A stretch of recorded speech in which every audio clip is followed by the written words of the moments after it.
Atkal statistika jāsaka, ka tie ir nelieli uzņēmēji, salīdzinoši neilgu darba laiku darbojas biznesā.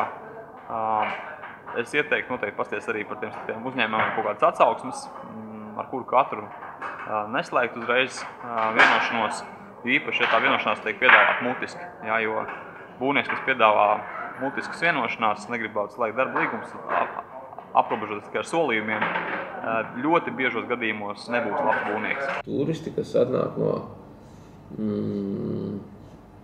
kaut kurienes, izpeld no kaut kurienes, bieži vien pat tie mēdz būt ar visai skaļiem lieliem ārzemju uzņēmumu nosaukumiem, kurš patiesībā nemazām nav būvnieks, tajā ziņā, ka viņš nav izglītojies kļūt par ceļbūvnieku.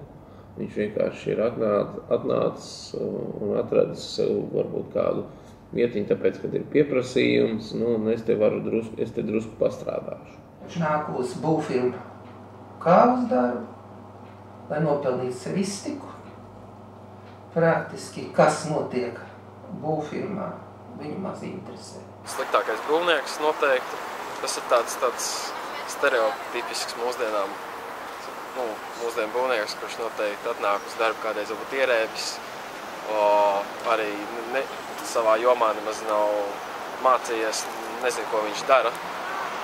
Un viņš pār lielāko daļu dienas tikai atpūšās. Sliktākais būvnieks būs tas, kurš dempingo, kurš cenšas kaut kā samaksāt, un ja ir iespēja nesamaksāt, sliktākā persona būvniecībā, tā būtu tāda persona, kura, protams, nedomā ilgtermiņā, domā tikai šodienai. Viņš staigā tajā pašā netīrajā kombinezonā ar nolietotiem instrumentiem un saņem algu katru nedēļu uz rokas. Ja viņš labākajā gadījumā skaitās darbā, tad pa minimālo algu pārējais viss tiek samaksāts tāpatās.